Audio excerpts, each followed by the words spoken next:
২৮ April থেকে শুরু হতে যাওয়া স্বাগতিক বাংলাদেশের বিপক্ষে টি-20 সিরিজে অংশ নিতে হারমানপ্রীত কৌরের নেতৃত্বে ভারতীয় নারী ক্রিকেট দল মঙ্গলবার সিলেট পৌঁছেছে। ভারতীয় নারী ক্রিকেট দল বাংলাদেশের সাথে এই সিরিজে খেলবে 5টি টি-20। ম্যাচগুলো হবে দিবারাত্রি। সিরিজের সবগুলো ম্যাচ অনুষ্ঠিত হবে সিলেট ইন্টারন্যাশনাল ক্রিকেট স্টেডিয়ামে। ভারতীয় ক্রিকেট কন্ট্রোল বোর্ড বিসিসিআই এর আগে এই সফরের জন্য একটি 16 সদস্যের মহিলা দল ঘোষণা করে, যা অক্টোবরে বাংলাদেশে অনুষ্ঠেয় আসন্ন আইসিসি মহিলা টি-20 বিশ্বকাপের আগে তাদের নারী দলের প্রস্তুতি সিরিজ হবে। বিকাশে কম খরচে ক্যাশ আউটের লিমিট বেড়ে 50,000, প্রিয় এজেন্টও 2টা। সিরিজের বাকি 4টি ম্যাচ অনুষ্ঠিত হবে যথাক্রমে 30 এপ্রিল, 2 মে, 6 মে ও 9 মে।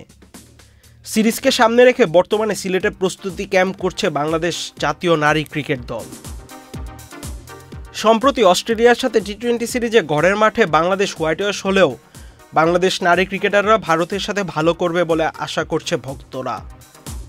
23 সালে নিজেদের মাঠে ভারতের বিপক্ষে টি-20 সিরিজে 2-1 ব্যবধানে হারে বাংলাদেশ। একই বছর ঘরের মাঠে পাকিস্তানকে টি-20 সিরিজে 2-1 ব্যবধানে হারিয়ে সিরিজ জিতে নেয় বাংলাদেশ নারী ক্রিকেট দল। ভারত বাংলাদেশ দ্বৈরথ মানেই বিশেষ কিছু। ক্রিকেট ভক্তরা চায় নারী টি-20 বিশ্বকাপের আগে এই সিরিজ জিতে বাংলাদেশ যেন তাদের বিশ্বকাপের প্রস্তুতি ভালোভাবে নিতে পারে। আহমেদ শাফি, চ্যানেল আই।